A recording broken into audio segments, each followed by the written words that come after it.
आज हम लोग कक्षा 9 हिंदी काव्य के बारे में अध्ययन करेंगे। आज चौथा पाठ है प्रेम माधुरी, भारतेंदु हरिश्चंद्र जी का के द्वारा रचित प्रेम माधुरी है। प्रेम माधुरी में हमने पहला जो पद था वह वर्षा ऋतु से संबंधित था। वर्षा ऋतु के वैभव के बारे में यहाँ भारतेंदु जी ने वर्णन किया है कि कूके लगी कोयले कदम्बन पे बैठी, फेरी धोए धोए पात हिली हिली सरसे लगे, बोले लगे दादुर मयूर लगे नाचे, फेरी देख के संयोगी जन हिया हर्षे लगे, हरि भई भूमि सिरी पवन चलन लागे, लखी हरिचंद फेरी प्राण तरसे लगे, फेरी झूमी झूमी वर्षा की ऋतु आई, फेरी ये बादर निगोरे झुकी झुकी बरसे लगे। बड़ा ही मनोहारी सुंदर चित्रण किया है यहाँ पर भारतेंदु जी ने वर्षा ऋतु का, कि जैसे ही वर्षा ऋतु का आरंभ होता है, आकाश में बादल छाने लगते हैं, तो कूके लगी कोयले कदम्बन पे बैठी बैठी, तो ये कोयल कदम्ब के डालियों पर बैठ बैठ करके कूकना प्रारंभ कर देती हैं और वर्षा के जल से कदम्ब के जो पत्ते हैं धुल करके, वर्षा के जल से धुल धुल करके हिलते हुए अत्यंत सरस दिखाई देने लगे हैं, सुंदर दिखाई देने लगे हैं। बोले लगे दादुर मयूर लगे नाचे, फिर दादुर वर्षा ऋतु के आगमन को देख करके मेढक भी छोटे छोटे गड्ढों में टर्राने लगे हैं, टर टर की आवाज़ करने लगे हैं, और मयूर लगे नाचे, फिर मोर भी नाचना प्रारंभ कर दिए हैं। हरि भय देख के संयोगी जन ही हर्षे लगे, देख के संयोगी नायक और नायिकाओं के इस सौंदर्य को देख करके, सुंदर दृश्य को देख करके उनका एक दूसरे से मिलने के लिए मन हर्षित होने लगता है। और हरि भई भूमि सिरी पवन चलन लगी, और वर्षा ऋतु के आने से पूरी धरती एकदम मानो हरे रंग के चूनर को धारण करके सुशोभित होने लगी है, या पूरी धरती हरी भरी हो गई है।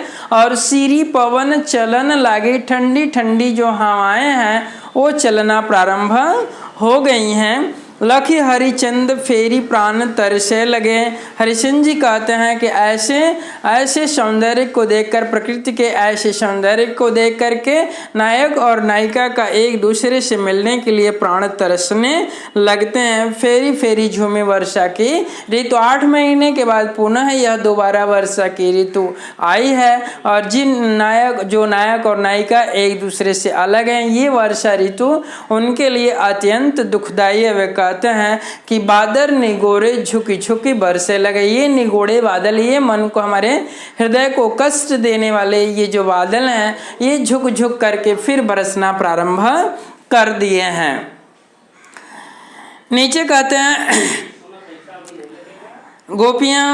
गोपियों को जब उद्धव जी समझाते हैं कि तुम निराकार ब्रह्म को त्याग कर, निराकार श्री कृष्ण की भक्ति को छोड़ करके निराकार ब्रह्म की उपासना करो, उन्हें अपने हृदय से निकाल दो, तो गोपियाँ उद्धव जी से कहते हैं कि हे उद्धव जी, जी पे जो होई अधिकार तू विचार कीजिए। यदि मेरे मन पर मेरा अधिकार होता तो उसके बारे में मैं विचार करती, उसके बारे में मैं सोचती। लोक लाज भलो बुरो भले निर्धारी, इस सांसारिक मर्यादा को मेरे लिए अच्छा क्या है, मेरे लिए क्या बुरा है, इस बात को मैं निर्धारित कर लेती। लेकिन मेरे तो नयन श्रवण कर पग, मेरे तो ये आंखें, मेरे कर्ण, मेरे हाथ, मेरे पांव, सब पर भगवान श्री कृष्ण का ही अधिकार हो गया, सब पर बस भय, सब ये जितने भी हमारे ज्ञानी इंद्रियां हैं सब श्री कृष्ण के बस में हो गई हैं। उते चली जाती इन्हें कैसे को संभाले, ये तो अपने आप उनके पास चले जाते हैं, हम इन्हें कैसे संभालें।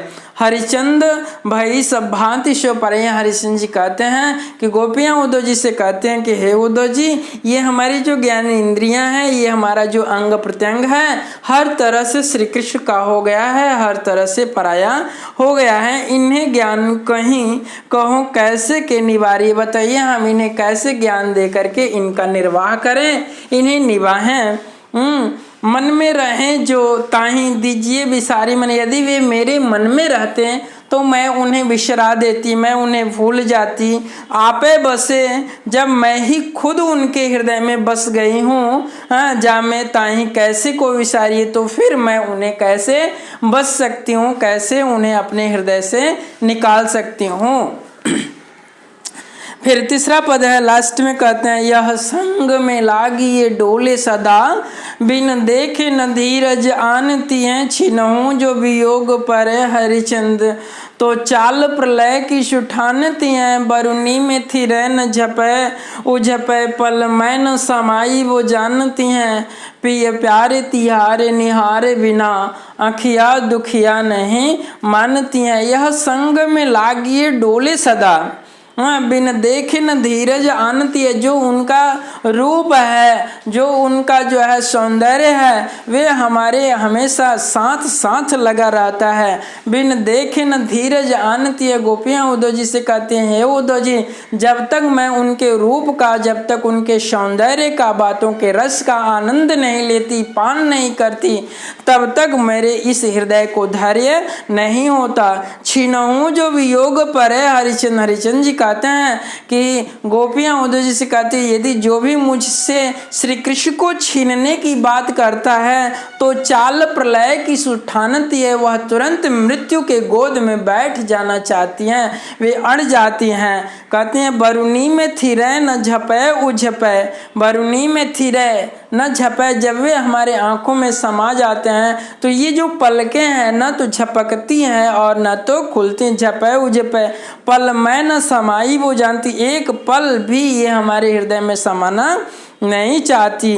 पिया प्यारे तिहारे निहारे बिना, अखिया दुखिया नहीं मानती हैं। गोपियाँ कहती हैं कि जब तक मैं अपने प्रियतम श्री कृष्ण को, उस श्री कृष्ण को, प्यारे श्री कृष्ण को तिहारे निहारे बिना, जब तक मैं उनको निहारती नहीं, जब तक मैं उनको देखती नहीं, तब तक ये हमारी आँखियाँ दुखिया नहीं मानती हैं। तब तक ये हमारी जो दुखी आँखें हैं, ये इन्हें विश्वास नहीं होता, ये मानती नहीं। जब तक उनका ये दर्शन नहीं कर लेती, इन आँखों को धैर्य नहीं होता, ये जरा सा भी धैर्य का अनुभव नहीं करती हैं। तो ठीक है, इस तरह से हमने आपके तीनों पदों का जो है प्रेम माधुरी से संबंधित तीनों पदों का व्याख्या कर दिया है। आप लोग इसकी स्टडी करें और फिर जो समस्या होता है तो फिर आप कमेंट करें, व्हाट्सएप करें, आपके हम समस्याओं का समाधान पहुंचाएंगे।